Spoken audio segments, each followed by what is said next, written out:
Selamat siang dan bertemu kembali bersama saya mekanik bengkel yang setiap harinya menangani dan memperbaiki motor-motor rusak. Pada kesempatan kali ini mekanik bengkel akan memberikan tutorial tentang masalah motor Vario 110 karburator nggak bisa di starter. Penyebab motor Vario 110 karburator nggak bisa di starter. Kali-kali di sini motor teman-teman dan motor konsumen lain mengalami keluhan yang sama. Pada suatu saat motor teman-teman nggak bisa di starter. Itu penyebabnya apa? Masalahnya apa? Langkah-langkah perbaikannya apa? Dan langkah-langkah pengecekannya apa? Di sini mekanik bengkel akan memberikan satu persatu langkah-langkah dalam melakukan pengecekan starter yang nggak bisa pada motor Vario 110 karburator. Oke teman-teman, coba perhatikan motor yang sedang mekanik bengkel kerjakan ini. Dia keluhan konsumennya nggak bisa di starter ya. Nih, nanti akan mekanik bengkel berikan semuanya, penyebab, masalah, dan perbaikannya ya. Oke, coba saya akan nyalakan motornya. Di sini speedometer, indikator-indikator sepertinya dalam kondisi baik ya teman-temannya, normal ya. Klakson juga dalam kondisi baik. Nah ini sen kanannya nggak nyala apa ya? Oh nyala teman-teman.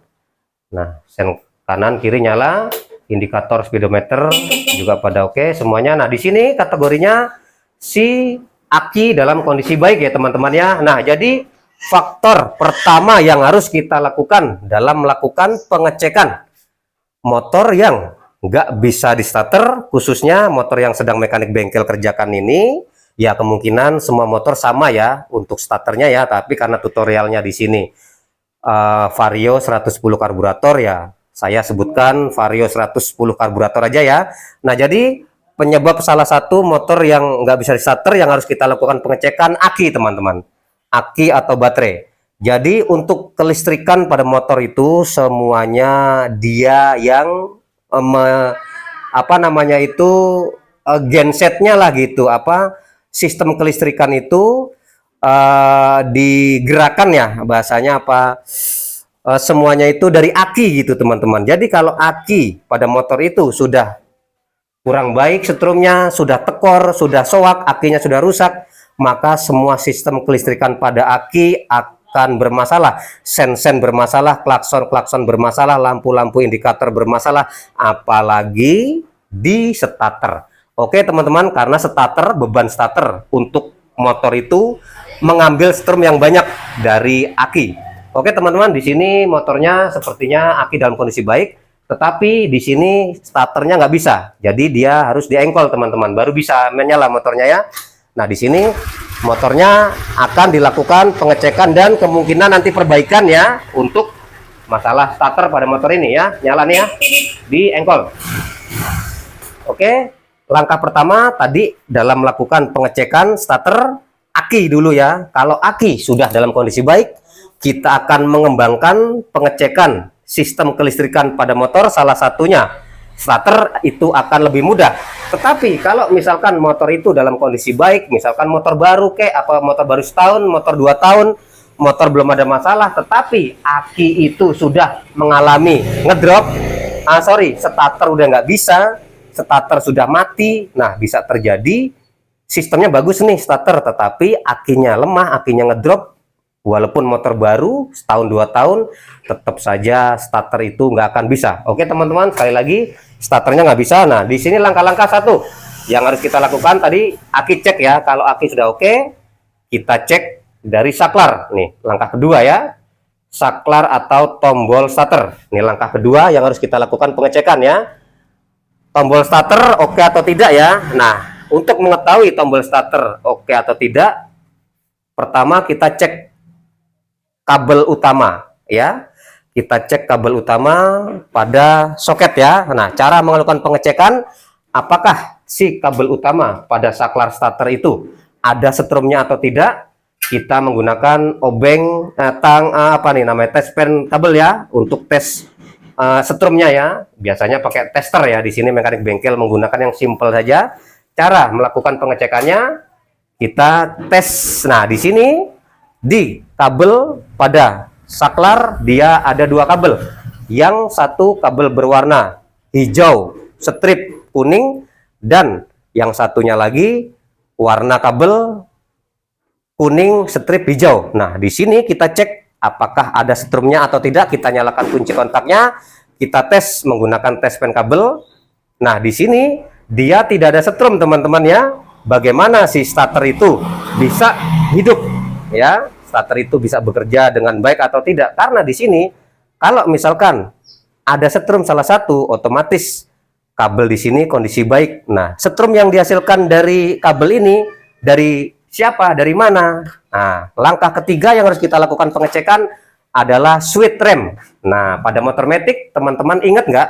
Kalau menyalakan motor, pasti kita nyalakan kunci kontak, kita pencet handle remnya seperti ini ya. Nah, di sini rem ada switch rem namanya. Switch rem kiri, switch rem kanan. Nah, kita cek dulu teman-teman. Dia sebagai saklar juga, tombol on off juga teman-teman. Oke, setelah itu kita cek. Nah, di sini kita buka terlebih dahulu baut-baut pengikat bodi atau batok kepalanya ya. Di sini mekanik bengkel memberikan reel teman-teman. Cara melakukan pengecekan awal pada motor Vario 110 karburator yang keluhan motornya itu nggak bisa di starter. Di sini masih banyak sekali nih teman-teman mekanik yang masih suka bingung, teman-teman, puyeng. Wah, urusan kabel nih kalau masalah kelistrikan ya kan. Ini sistem starter pada motor itu juga masuknya kelistrikan, teman-teman. Banyak teman-teman yang kadang puyeng duluan untuk melakukan pengecekan sistem-sistem kelistrikan, salah satunya pada starter. Nah, kelistrikan banyak, kelistrikan kabel-kabel itu, wah kalau udah parah susah teman-teman kabel-kabel itu. Oke, kita buka terlebih dahulu. Nah, batok kepalanya ya. Nah, ini yang sering mekanik bengkel sebut sebagai switch rem teman-teman. Kita lakukan pengecekan switch rem. Nah, pada motor matic ada switch rem di sebelah remnya ya, nih switch rem sebelah kiri namanya switch rem kiri, dan di depan sini namanya switch rem kanan. Itu juga fungsi sebagai tombol on off. Kalau kita nyalakan kunci kontak di sini masalah, motor itu nggak bakal bisa starter ya. Kita cek terlebih dahulu di sini ada setrumnya atau tidak. Kalau di sini sampai nggak ada setrumnya, itu akan berbahaya teman-teman. Oke, kita ambil tes pen kabelnya, kita cek.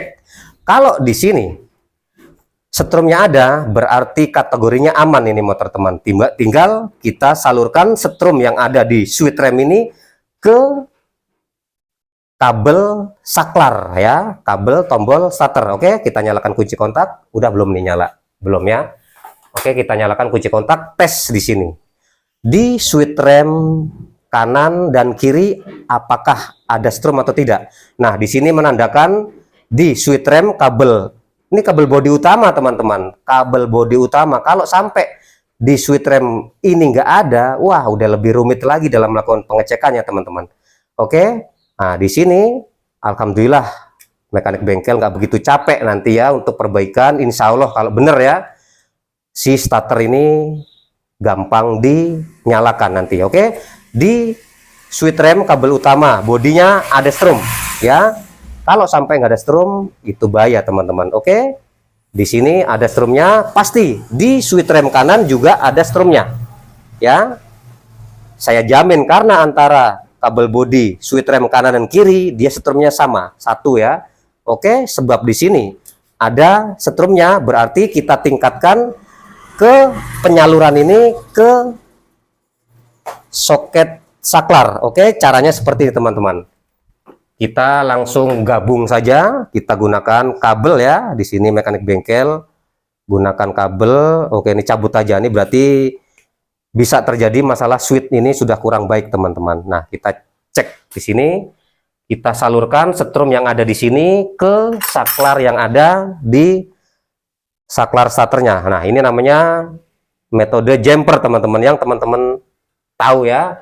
Kita tes. Di sini ada strum nggak, dua-duanya ada tuh ya. Nah, di sini sudah on semuanya teman-teman ya, antara kedua kabel tuh ya. Oke.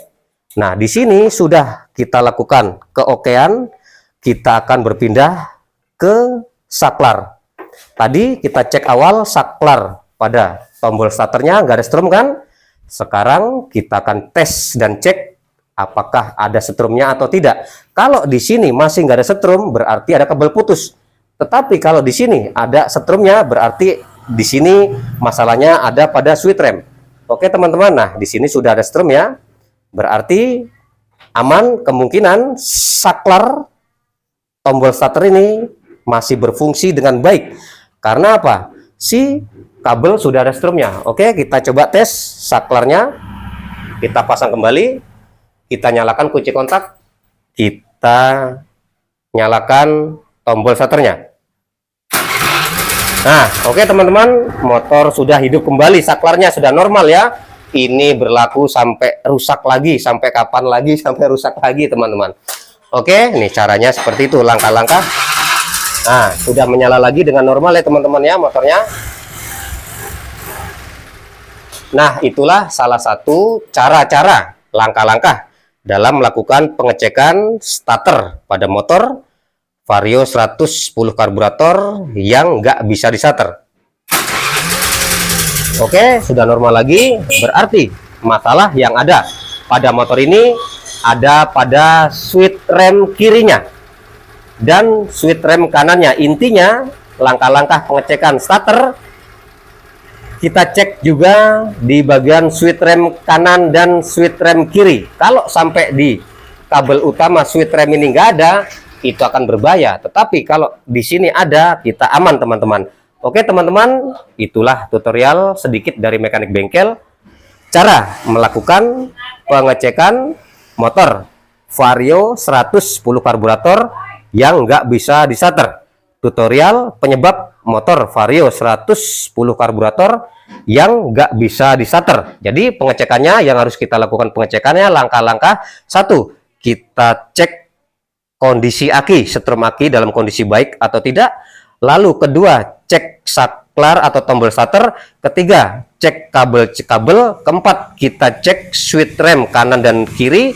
Lalu yang fatal ini teman-teman, nanti kalau semuanya udah dicek dalam kondisi baik, yang fatal yang berat sekali nanti ada pada spool terus sama CDE. Nah, itu berhubungan sama starter. Oke teman-teman, selalu dukung dan subscribe channel dari Mekanik Bengkel supaya teman-teman bisa mendapatkan video-video terbaru dari Mekanik Bengkel tentang masalah-masalah yang terjadi pada motor. Dan sukses selalu buat semua.